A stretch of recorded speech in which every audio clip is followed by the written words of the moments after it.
Alright, it has been a hot minute since I have bought something online. But picked up the package today. Now I did this video part way and it got to be 9 minutes and I was like, no, I'll redo it. So it's not gonna be pulling it out of the package. It's already out of the package, already out of the bubble wrap. But we'll just get into it. There it is.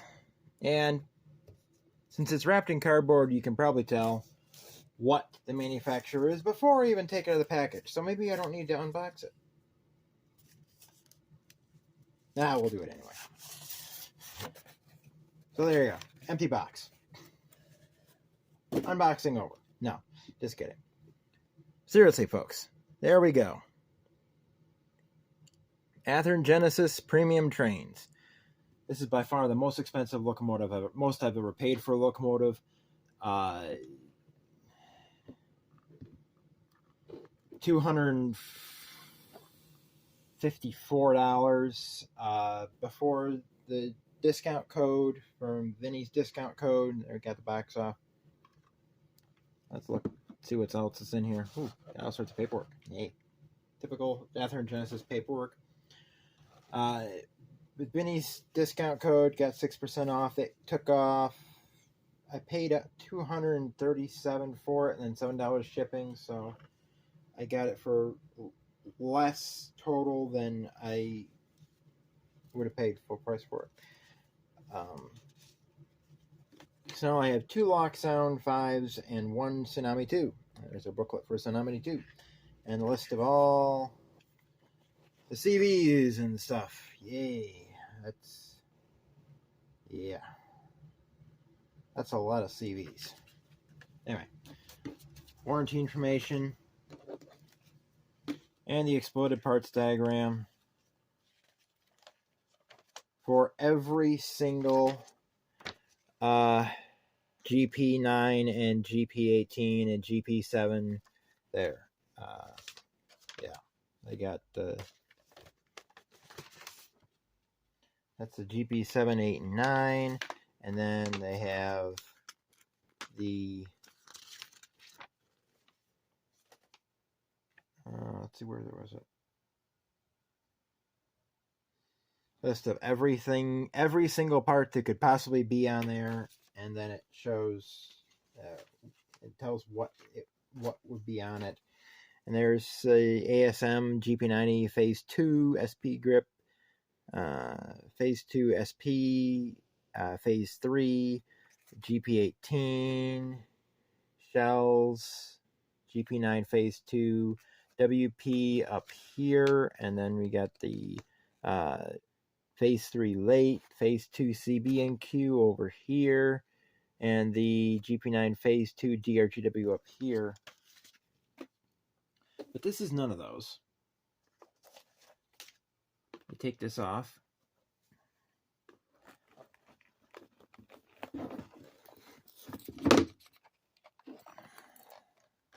Let's set this aside.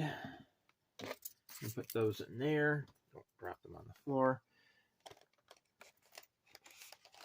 How are we doing for time? Good, we're doing pretty good for time. Alright, now, take our little sleeve off. Take this off. Undo our clamshell here. Take our plastic off. And we got our locomotive. Take it out. Handrails are coming off. Fix that with a little canopy glue. Yeah, it's a little disconcerting as it just popped right off. I took it out of the package. I don't think it's supposed to come off that easily. Thought it was supposed to like clip onto there or something. Yeah, it is. The clips are... the glue's broken. Okay. So just gotta be careful picking it up.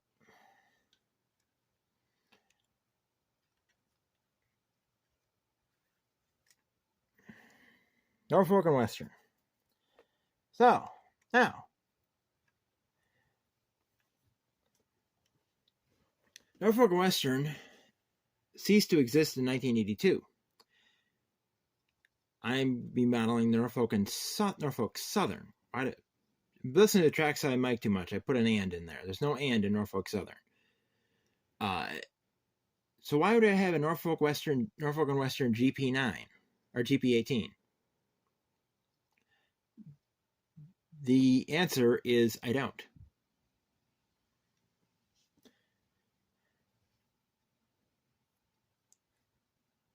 This is a very important locomotive for what I'm going to be modeling. Specifically, the short line that interchanges here in town. 926 still exists today. There it is. It is now owned by the Buffalo and Pittsburgh. There it is before it's got its nose chopped. That was in Butler, Pennsylvania in August 1993. Railroad Pictures Archives is down, or it has been completely removed from the internet. I don't know what's going on with it. But this is Hawkins Rails. We got there it is in its present day. That was taken in February 2016. But that's what it looks like now. But that's what it looked like in the 90s. When the Genesee, Wyoming, when the Retzoff mine collapsed, Genesee, Wyoming was using the power that you see today. They were using these units. 2 GP18s, 2 Buffalo and Pittsburgh GP18s, 922 and 926, and the fleet of GP9s, 626, I think it's 627, I think is the other one, and 874, 879. 879 is now also chop-nosed GWI paint and is better for the Rochester and Southern. 626 is also chop-nosed GWI paint, better for the Buffalo and Pittsburgh. Last time I knew it was on the Rochester and Southern. 874, which is up here, you can see also chop-nose GWI paint. It's technically a GP9-3, just as 926 is actually a GP18-3 now. So this has to get the NW painted over, and it's going to be painted over, not removed. It's going to be painted over. I'm going to fade first I'm going to fade this down a little bit so it looks a little bit more like this. You can see if you look closely,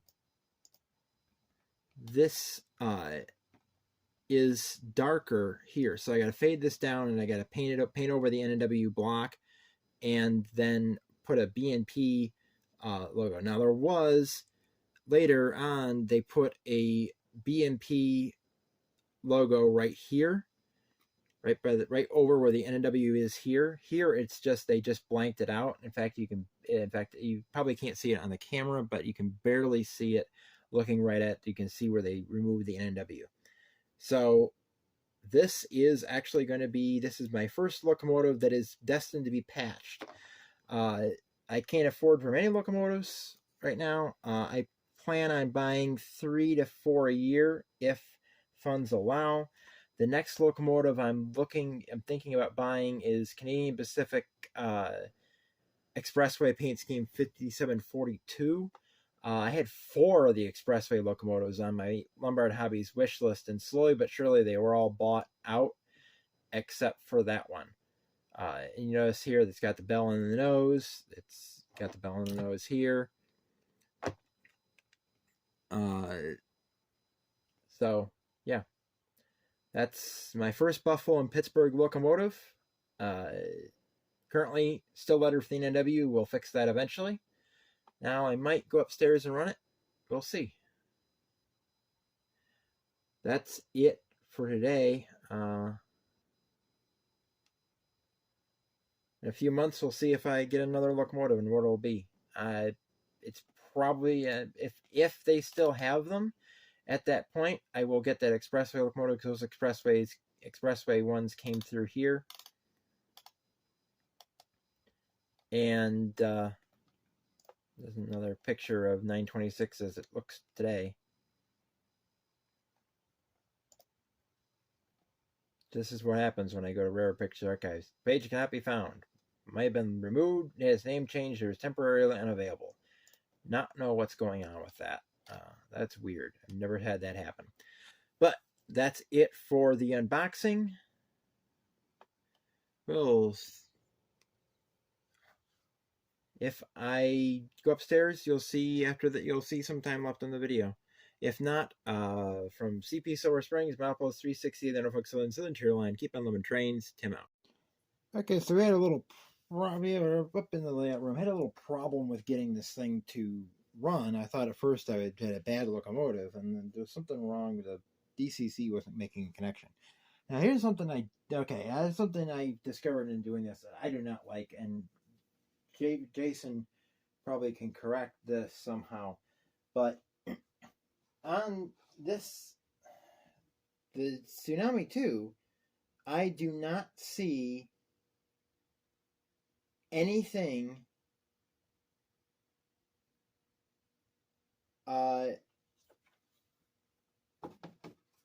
in the function assignments for a startup sequence.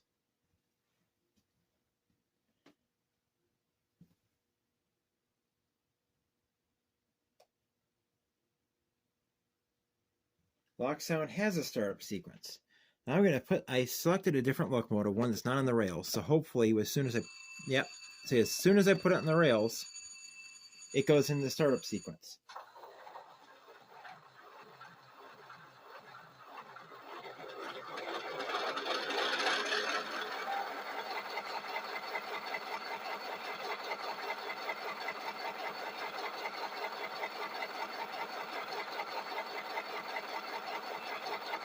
Now this locomotive is equipped as a long hood forward. You can see the F right there.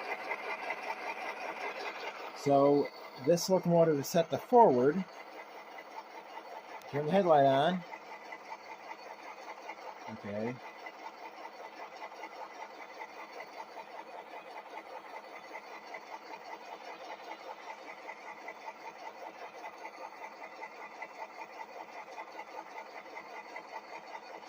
Okay, what's going on now?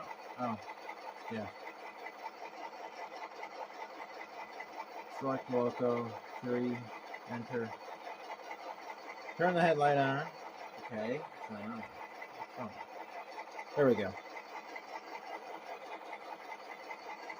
Bell.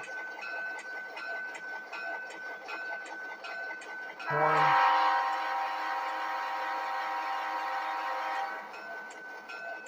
Red horn. Dynamic brakes are straight to idle.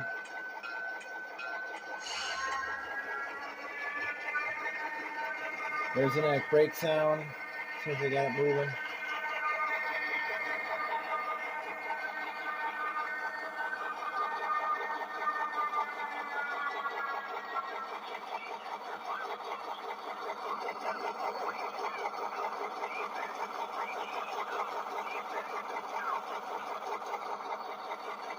Cab chatter.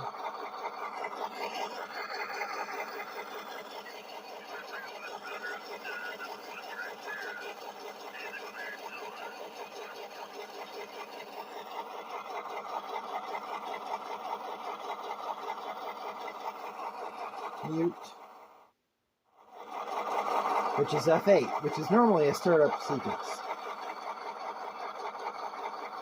Alternate mixer goes to half volume. Then you can't even hear the cab chatter anymore.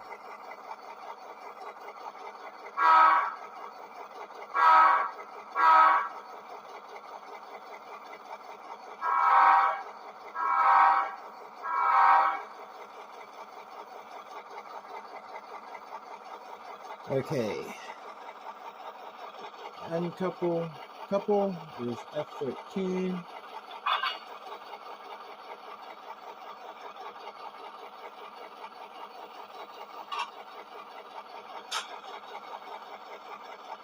Brake select, handbrake, F15.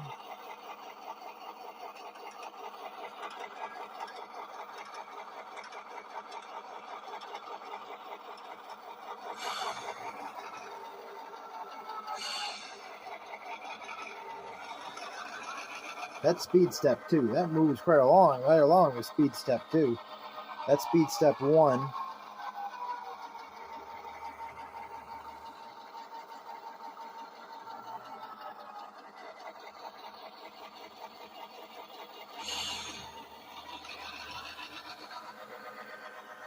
Speed step 3.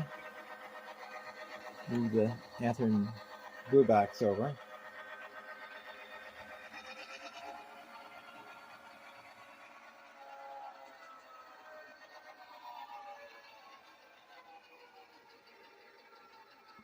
Got a fuel loading sequence, HEP mode on and off.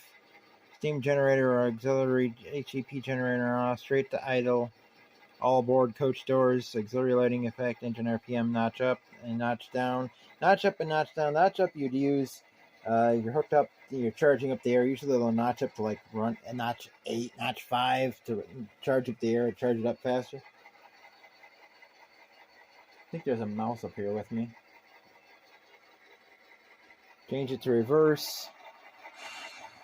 Now remember, Norfolk and Western ran their locomotives long hood forward, so therefore reverse is short hood forward.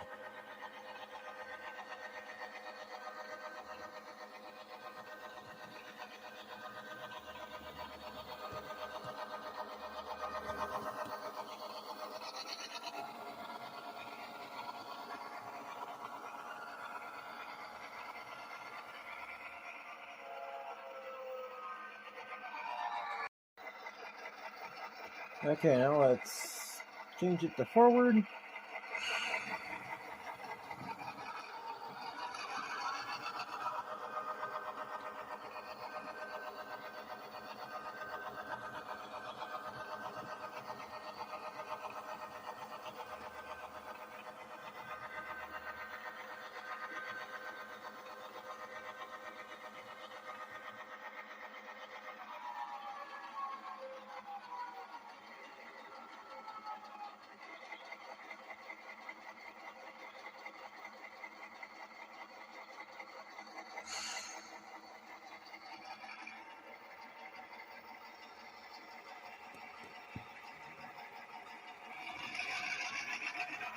Speed step 2.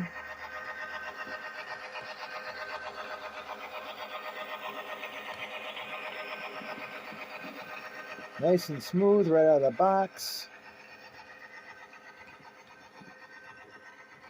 And because since it was built in these were built in 1959, 1963, it's barely, this layout goes to 1960, so this locomotive was brand new when this layout would have when the prototype of this existed, and this prototype of this is B&O. So the locomotive doesn't really match that, but it's going to be Buffalo and Pittsburgh 926 anyway. But I'll probably be using this. This will probably replace the GP40-2LW and the B40-8 as the main power for this layout, just because it's closer to the right era. It's a GP18. It's high nose. It's first generation power. So the next time you see an operating session, this one will most likely be the power for the layout. It's going to be kept downstairs for right now. We'll probably want to see it. And yeah, and stuff up here isn't ready yet. And we work on the layout soon, so keep a lookout for more videos. From CP Silver Springs, Mount Post 360 and the Hook Cylinder Line, keep on the one trains, Tim out.